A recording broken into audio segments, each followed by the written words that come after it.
Hello mga ka-London! Loan dito, loan doon, panibagong araw syempre, panibagong online loan application na naman ang ating re-reviewin. Everyday naghahanap tayo ng mga bagong online application na pwede kong ma-share sa inyo para at least if ever man na kailangan nating mag-loan or kailangan nating mangutang is makasisiguro muna tayo na legit talaga yung OLA na pag-uutangan natin. Madalas talaga kahit anong sipag ang gawin natin sa pagtatrabaho is dumadating talaga tayo dun sa point na kumukulang talaga or kinakapos talaga yung budget natin. Kaya naman, bago ka mag-try, tama ang ginagawa mo na nanonood ka muna ng ganitong klase ng review para at least hindi masayang ang oras mo sa pag-apply at pagbibigay ng yung personal information kung sakaling hindi legit yung online loan application na pag-uutangan mo. Ito nga ang i-review nating online loan application ngayong araw is bago na naman ito. Siyempre, kapag may bago, ano bang gagawin natin dyan? Siyempre, i-review na agad natin yan. Pero bago tayo pumunta dun sa review natin is, paalalahanan ko lang po kayo na meron tayong GCash giveaway. So, dahil nga sabi ko sa inyo, gusto kong i-share kahit konti lang yung blessing na nare-receive natin dito kay YouTube is magpapa-GCash giveaway tayo. At every Friday of the week, is mamimigay nga tayo na GCash giveaway. So ano bang dapat mo lang gawin? I-like lang yung video at mag-iwan ka ng comment dyan sa comment section ng ating mga videos na ina-upload. Dahil dyan ko po titignan at i-check kung sino ba yung deserving na makareceive ng kaunting GCash giveaway. At eto pa ang bago na i-share ko sa inyo. Pagdating po ng December is magbibigay tayo ng Noche Buena package para sa ating maswerteng mapipili na mabibigyan nito. So keep on watching lang po. At least kakaroon na kayo ng idea kung ano ba ang legit na online loan application na pwede nating pag-utangan. At the same time, kahit pa paano magkakaroon tayo ng chance na manalo sa ating pa-GCash giveaway at pa-Noche Buena package. At dito na nga ulit tayo sa ating i-review ngayong araw. Yes! Itong online loan application na bago na ito is meron na agad 4.8 na ratings at pwede daw tayo mag-loan ng up to 20,000 pesos. Totoo nga kaya itong 20,000 pesos na ito para sa first-time user dahil wala pa rin akong nakitang ganitong online loan application. Pero mali naman natin, itong i-review na natin ngayon ang makakapagbigay sa atin ng ganyang kataas na credit limit para sa first-time user. Ang OLA na binutukoy ko ay ang OnCash. Dito nga kay OnCash is pwede kang mag-loan basta ikaw ay 18 years old and above. At isang ID lang din ang kailangan para tayo ay makapag-loan. Kung ano-anong mga ID yan ang alamin natin sa ating review. Kung desidido ka na nga palang mag-loan, is siguraduhin mo lang na i-limit sa 3 hanggang 5 contacts ang nasa phone book ng iyong cellphone para at least kung mag-message man yung mga agent ng OLA, ay hindi lahat masenda ng messages yung nasa cellphone mo. Alam kong excited na nga rin kayong malaman kung ano ba talagang ino-offer netong si OnCash, kaya wag na nating patagalin pa, simulan na natin. Ito nga palang si OnCash is nada-download lang or pwede lang ma-download ng mga iOS user. So, hindi pa to available sa mga App Store. So, dito nga is nakalagay sa ads niya ay pwede nga tayo mag-loan ng up to 20,000 pesos at super low interest rate daw ito. Pero, nung mai-download ko na ito is nabago yung amount na pwede nating mag-loan or ma-loan at ito ay 50,000 pesos na nga. So, gaano kaya katotoo ito? So, check natin. At syempre, para tayo ay makapag-register, makapag-login is kailangan nating ilagay yung ating active phone number para syempre makapag-send sila sa atin ng verification code.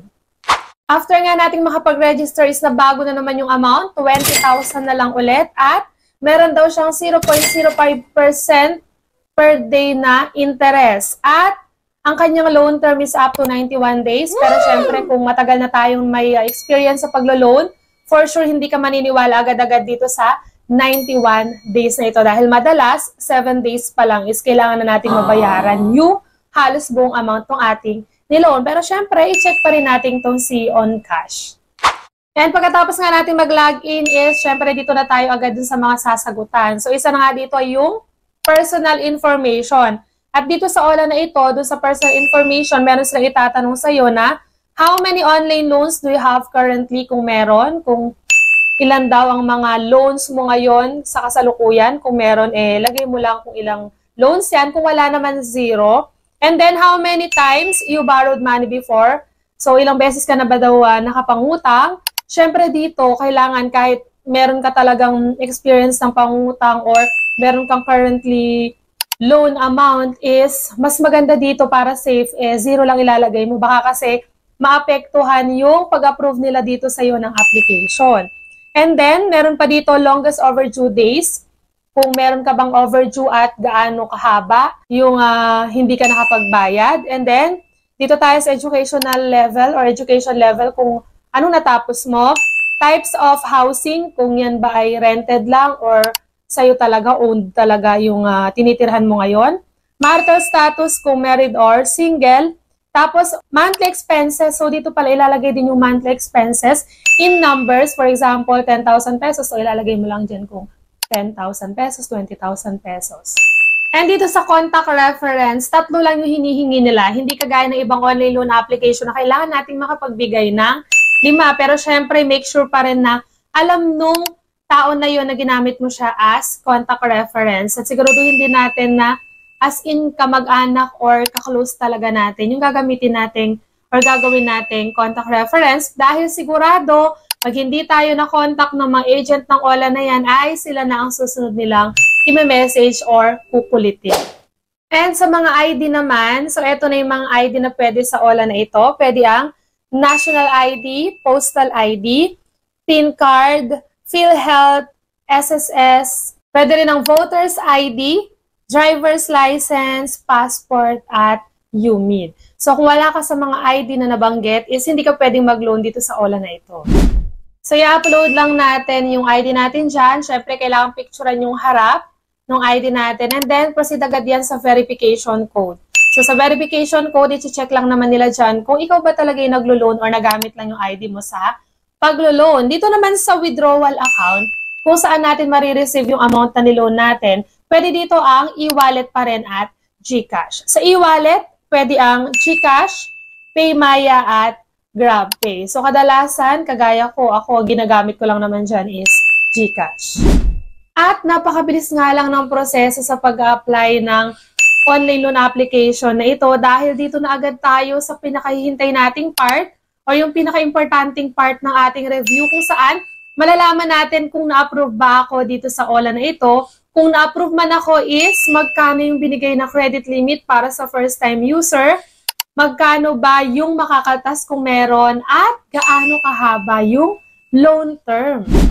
Dito nga kay OnCash is fake news yung 20,000 pesos para sa first-time user dahil ako ay na-approve lang ng 1,500 pesos. So, yung 1,500 pesos na yun, buo ko bang nakuha? So, ito po yung ating loan details. So, dito kay OnCash is meron siyang 3 repayment. So, mahati daw sa 3 yung pagbabayad. Pero, yung unang pagbabayad pa lang is babayaran na natin ng buo, yung 1,500 pesos. At take note, before 7 days or 7 days pa lang is kailangan mo nang bayaran yung buong amount na 1,500 pesos. Yung second repayment niya is 34 pesos at yung third repayment niya is 34 pesos din. At kapag ka daw nabayaran natin ng buo yung 1,500, hindi na natin kailangang bayaran yung dalawa pang 34 pesos. At magkano ba ang makukuha ko dun sa 1,500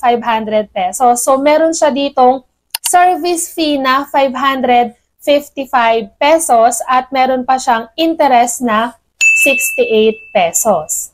So, kung ito-total po natin, yung 555 the service fee plus yung interest ng 68 pesos ay aabot po siya ng 623 pesos. Meaning, dun sa 1,500 pesos na loan amount mo, ang marireceive mo lang ay 877 pesos. So, dun sa 1,500, nababayaran mo rin within 7 days na buong 1,500, ang marireceive mo lang ay 877 pesos. So, halos kalahati yung mawawala. Kaya naman, kung kailangan mo ng 1,500 ngayong araw is hindi para sa'yo itong online loan application ito dahil hindi mo makukuha ng buo yung 1,500 pesos. At yun nga po ang kabuuan ng ating loan details sa review natin sa OnCash. Ang desisyon syempre, iiwan ko pa rin sa inyo kung itutuloy nyo pa rin ba ang paglo-loan sa online loan application na ito. Syempre, ang experience ko, iba-iba tayo na experience, pwedeng mas mataas yung ibigay sa iyong credit limit, pwede rin namang mas mababa. So, dito na nga natatapos ang review natin ngayong araw. Huwag kalimutan i-like ang video at mag-comment para magkaroon kayo ng chance na manalo sa ating pa-GCash giveaway at sa December para sa ating Noche Buena package. Hanggang sa muli mga ka-London! Bye-bye!